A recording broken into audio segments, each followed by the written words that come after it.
वित्त राज्य मंत्री पंकज चौधरी ने कहा कि बजट में उत्तर प्रदेश का नाम भले ही नहीं है, लेकिन अन्य राज्यों के साथ यूपी को भी बहुत लाभ मिला है। उत्तर प्रदेश को 10 नए राष्ट्रीय राजमार्ग और 2000 बसावटों को सड़कें मिलेंगी। रेल के विकास के लिए लगभग 20,000 करोड़ मिलेंगे।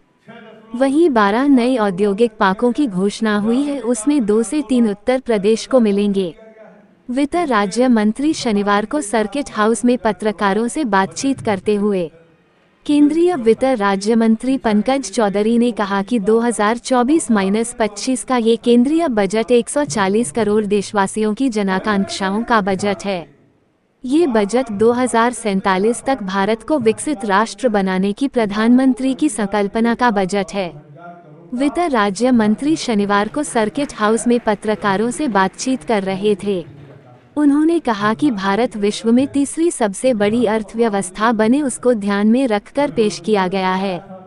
इस बजट में 40,000 करोड़ रुपए सड़क तथा 20,000 करोड़ रेलवे के लिए प्राविधान किया गया है।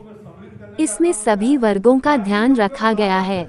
वित्त राज्य मंत्री ने कहा कि इस वर्ष का बजट 48.21 लाख करोड़ का है। इसका उद्देश्य जीडीपी बढ़ाना, शिक्षा व कौशल की गुणवत्ता बढ़ाना और फिक्स्ड डेफिसिट को भी नियंत्रित रखता है।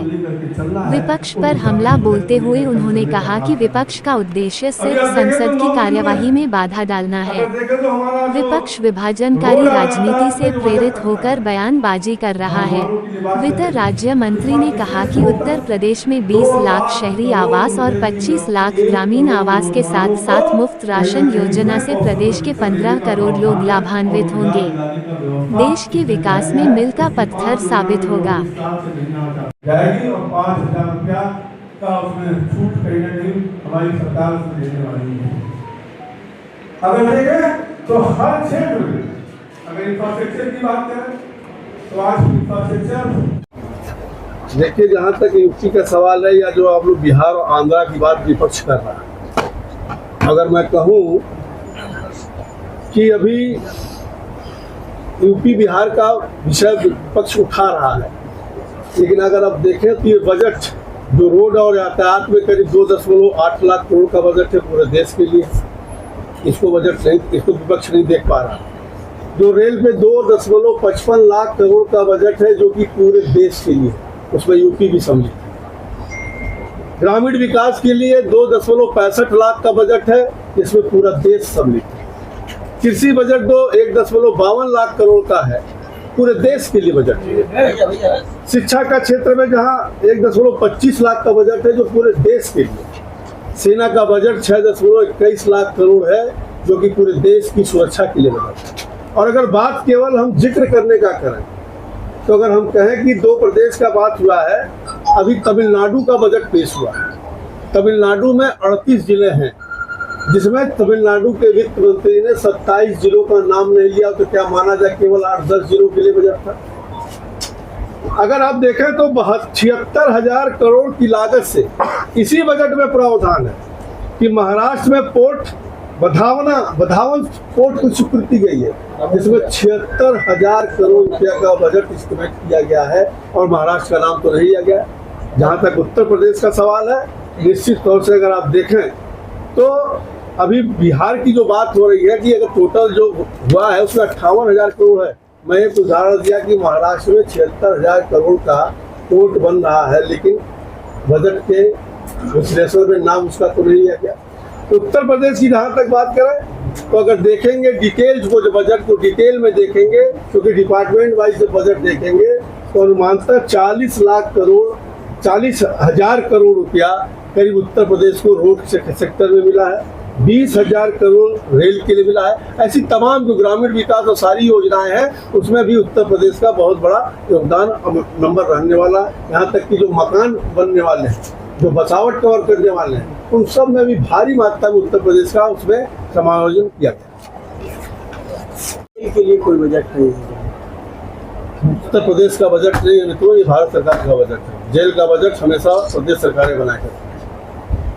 मंत्री जी, जो आपके सामान्य करदाता है, ये कोई रिटर्न फाइल करनी है, डेट है आपकी 31 जुलाई, लेकिन सर्वर आपका काम नहीं करता है। आयकर विशेषज्ञों का, अधिवक्ताओं का भी इस पर मजबूत टिप्पणी है। इसकी कैसे आप समीक्षा करेंगे कि आपका सर्वर ठीक काम करे, क्योंकि आम जो 3 से 5 लाख 7 लाख रुपए वाला आय करदाता है उसको पेनाल्टी भरनी पड़ती है 1,000 रुपये।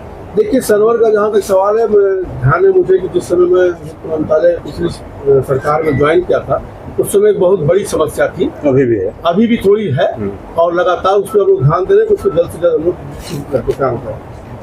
कुछ ऐसा ग्रेस पीरियड देंगे क्या कि अगर 1 हफ्ते तक आपका एग्जाम करता है तो टैक्स ये आपको ऐसा तमाम प्रतिवेदन आज हमको मिला है, एग्जामिन करके उस पर निर्णय लेंगे।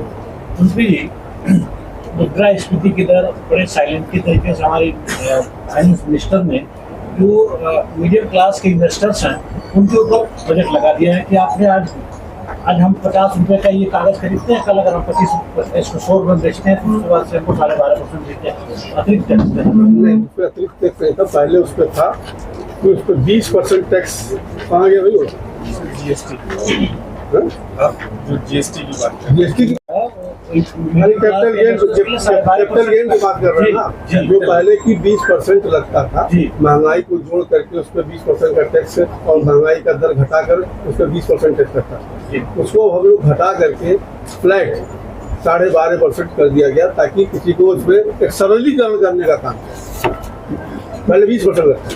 मंत्री जी, खास तौर कैपिटल गेन की बात कर रहे हैं ना, जो पहले की 20% लगता था, महंगाई को जोड़ करके उस पर 20% का टैक्स और महंगाई का दर घटाकर उस पर 20% टैक्स लगता था, उसको हम लोग घटा करके फ्लैट 12.5% कर दिया गया ताकि किसी को उसमें एक सरलीकरण करने का काम, पहले 20% लगता था।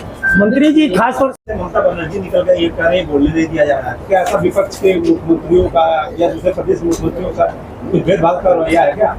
देखिए, कहीं ना कहीं इस समय माहौल बिगड़ा हुआ है। कोई कहता कि पार्लियामेंट में मेरी माइक बंद कर दी जा रही है, कोई कहता मुझे बोलने नहीं दिया जा रहा है।